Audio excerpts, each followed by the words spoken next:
కూటమిలో జనసేనకు అడుగడుగునా అవమానాలు కొనసాగుతూనే ఉన్నాయి. ఎక్కడో కాదు, డిప్యూటీ సీఎం పవన్ కళ్యాణ్ సొంత నియోజకవర్గంలోనే పవన్ కళ్యాణ్ ను కోరులో కరివేపాకులా తీసిపారేశారు. దీనిపై జనసేన కార్యకర్తలు మండిపడ్డారు. మాజీ ఎమ్మెల్యే వర్మ వర్గం ప్రస్తుత ఎమ్మెల్యే పవన్ కళ్యాణ్ తీరుపై అసహనంతోనే ఉంది. కూటమిలో జనసేన శ్రేణులకు గొడవలు, అవమానాలు తప్పవని పవన్ కళ్యాణ్ 4 రోజుల క్రితమే ఉద్బోధ చేశారు. ఇప్పుడు దాన్ని నిజం చేస్తూ పిఠాపురంలో వ్యవహారాలు ముందుకు సాగుతున్నాయి. అధికారం కోసం పవన్ కళ్యాణ్ చంద్రబాబు చేతులు కలిపి స్నేహం చేస్తున్నారు. కానీ కింది స్థాయి కార్యకర్తల్లో మాత్రం టీడీపీ జనసేన క్యాడర్ మధ్య పొసగటం లేదు.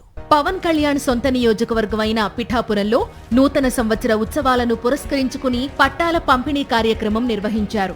అయితే దీనికి సంబంధించి ఏర్పాటు చేసిన ఫ్లెక్సీల్లో ఎమ్మెల్యే పవన్ కళ్యాణ్ ఫోటో లేదు. మాజీ ఎమ్మెల్యేలు వర్మ, పెండెం దొరబాబుల ఫోటోలు మాత్రమే ఉన్నాయి. ఇవి జనసేన కార్యకర్తలకు సహజంగానే మంట పుట్టించాయి. ఉద్దేశపూర్వకంగానే పవన్ కళ్యాణ్ ను అవమానిస్తున్నారని వారు భావిస్తున్నారు. పవన్ ఫోటో ఎందుకు పెట్టలేదని అధికారులపై విరుచుకుపడ్డారు జనసేన కార్యకర్తలు.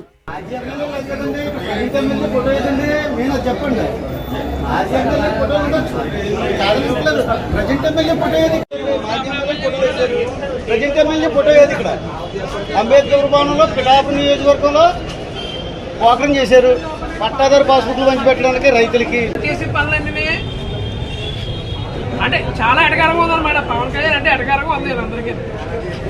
ఎలా తీసుకెళ్తారో తెలియదు కానీ ప్రోటోకాల్ అని చెప్తే ప్రోటోకాల్ లేదు. మాజీ ఎమ్మెల్యేలు ప్రోటోకాల్ ఉండదు. గత ఎన్నికల్లో పిఠాపురం సీటును జనసేనకు కేటాయించారు. టీడీపీ సీనియర్ నేత అయిన వర్మను పిలిచి పవన్ కళ్యాణ్ ను గెలిపించే బాధ్యత మీదే అన్నారు. అధికారంలోకి వచ్చాక మీకు ఎమ్మెల్సీ పదవిని ఇస్తామని వర్మకు ఆశ పెట్టారు.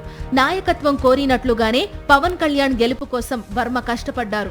అయితే అధికారంలోకి వచ్చిన తరువాత తనను కూరలో కరివేపాకును తీసిపారేసినట్లు పక్కన పెట్టడంపై వర్మ తీవ్ర మనస్తాపంతో ఉన్నారు.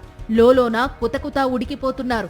తనకు ఇస్తానన్న ఎమ్మెల్సీ సీటు రాకుండా పవన్ కళ్యాణే మోకాలడ్డారని వర్మ కోపంగా ఉన్నారు.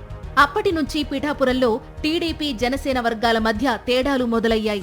ఈ నేపథ్యంలోనే నూతన సంవత్సరం సందర్భంగా వర్మ నేతృత్వంలో నియోజకవర్గంలో భారీగా కార్యక్రమాలు నిర్వహించారు. పవన్ కళ్యాణ్ తరపున జనసేన నేతలు వర్మకు పోటీగా మరో కార్యక్రమానికి దిగారు. అయితే ఈ కార్యక్రమానికి పెద్దపురం నుంచి జనాన్ని తరలించారని వర్మ వర్గం ప్రచారం చేస్తోంది. ఈ నేపథ్యంలోనే పట్టాదారు పాస్ పుస్తకాల పంపిణీ కార్యక్రమంలో ఫ్లెక్సీలో పవన్ కళ్యాణ్ ఫోటోలు పెట్టలేదు. దీనిపైనే జనసేన రగిలిపోతోంది. జనసేన కార్యకర్తలకు, నేతలకు అవమానాలు, గొడవలు తప్పవని పవన్ కళ్యాణ్ ఎందుకన్నారో ఇప్పుడు జన సైనికులకు అర్థమవుతోన్నట్లుంది.